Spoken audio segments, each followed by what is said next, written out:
Okay, Ines. Yeah, no, I didn't find the button. I was too quick. Yeah, yeah. I like it very much to have everything in my hands. Yeah, yeah. I'm a control freak. However, I like to draw your attention to an interesting question Augusto asked me, and that is, do plants and plant-based food reflect the status of the agricultural soil? We had already in the past some discussions about this, I think during glass of wine and during dinner and so, and during some motorcycle rides.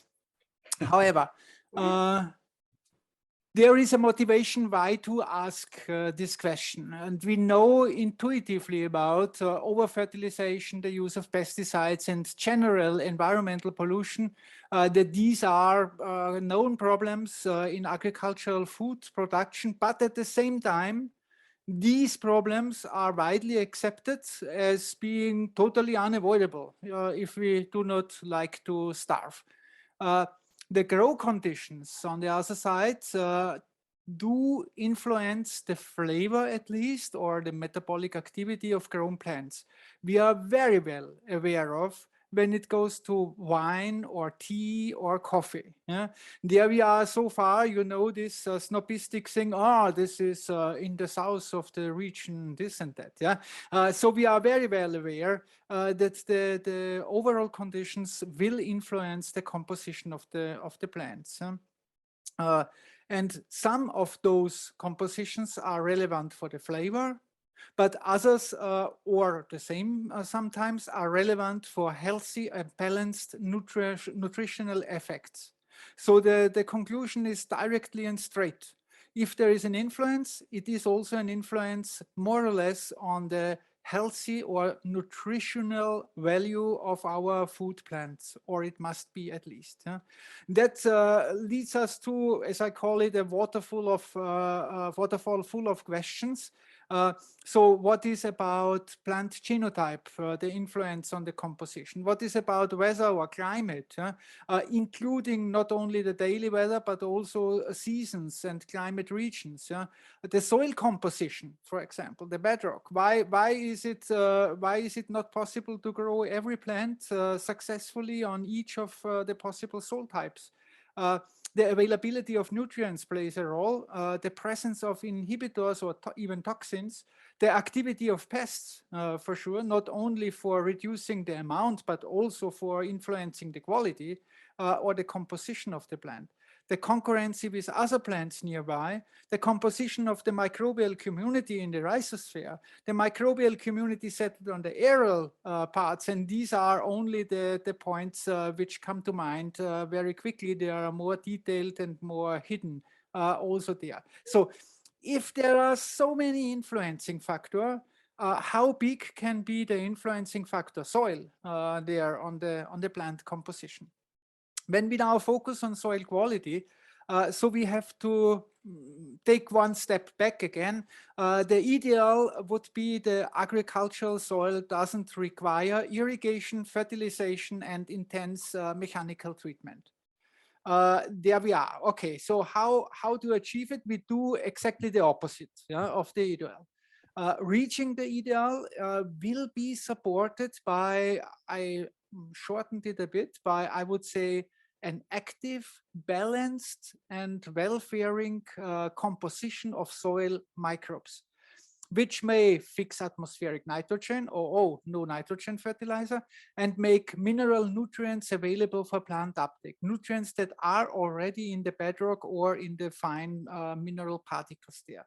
And these microorganisms will also degrade organics. We can also say recycle the organics, including their containing minerals there, and form humus there, and the humic substances will have water holding capacity, ion exchange capacity, and to agglomerate mineral particles.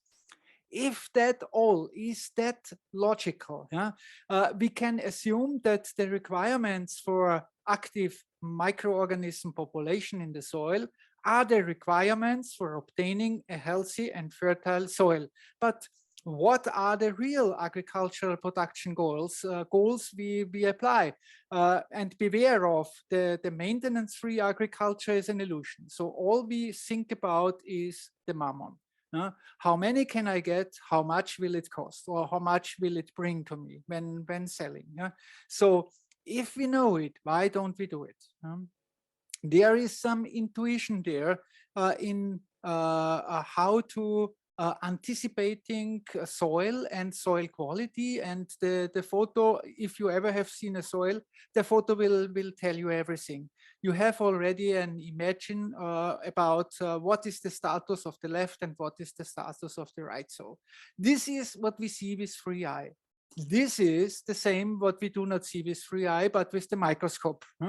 That's the difference there. On the left hand side, it is a high organic loaded, it is in this case a flat plate, flat plain soil, which is comparably wet and not direct exposed to wind and to sunlight, and all this ideal for microbe. If I ever will be reborn as a microbe, I would like to be reborn there.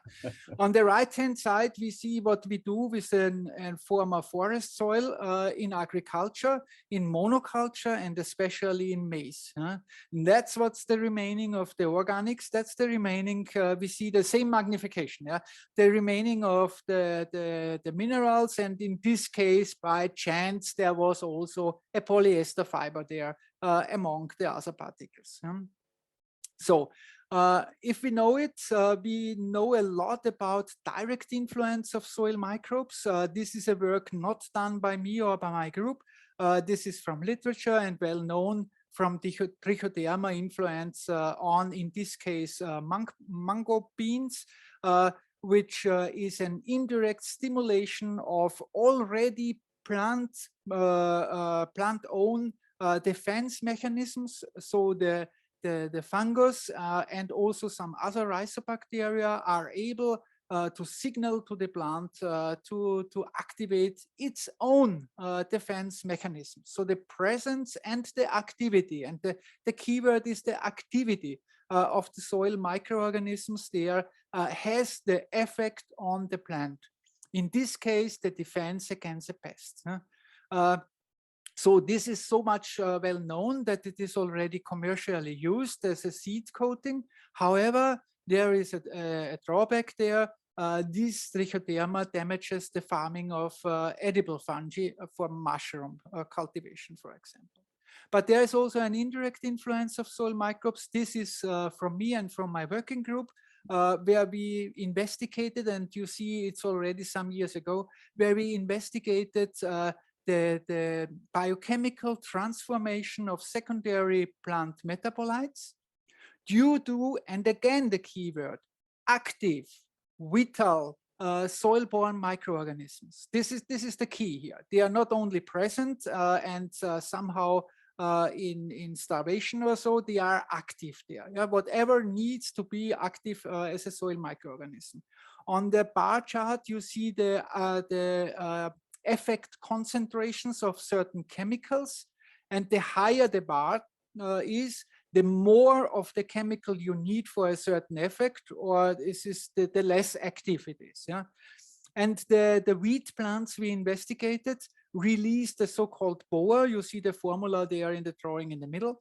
They directly release the BOA, and in case of there would not be any active microbes in the soil nearby, the BOA still has some effect on certain insects, fungi, other plants, concurrencing plants, and so on. But in case there is active microbiology in the soil, then these microorganisms transform the BOA into a condensed ring system called APO, and you see the difference is almost 1 to 100, but be aware of it's 100 times average more active, this microbiological transformation chemical, for an average of 42 investigated organisms. So for some single organisms, the APO is about 10,000-fold more active than the originally from the plant released secondary metabolite BOA. This is a stunning result. They are published several times for sure, as it says, and it also underlays the importance of a diverse and the third time called active microbial community there in the soil. So not only the presence, it's also the activity. So we did other experiments also published several years already ago with stimulating microbial activity, in this case by vermicompost elutriate we applied to the plants in homeopathic doses. So it is for sure not a nitrogen or phosphor fertilization. It is really an application of microbes there, active microbes, which derive from plant residue biodegradation. So they are grown on plant residues. So the cycle has only the loop outside of the natural cycle through our lab. So where we had the chance to investigate and to analyze. There are a lot of analyses in the background there. What we observe there is that there is no significant effect on the yield, on the amount of your plants you can harvest, but there is a significant difference on the quality. And this was very astonishing. So peas tasted better, rucola and radish were more intense, tomatoes were more sweet and overall more flavorous, and wheat bread was softer. So if we know this, why we are still producing on the maximum amount independent from quality.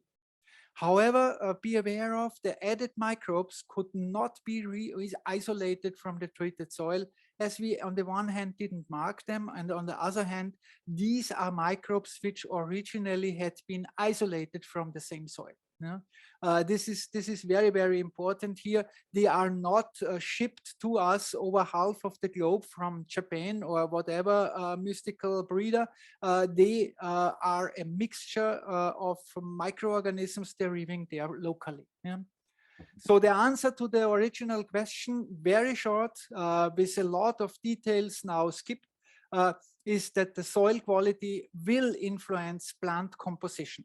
And the plant composition has to do in some way with nutritional value and also with taste.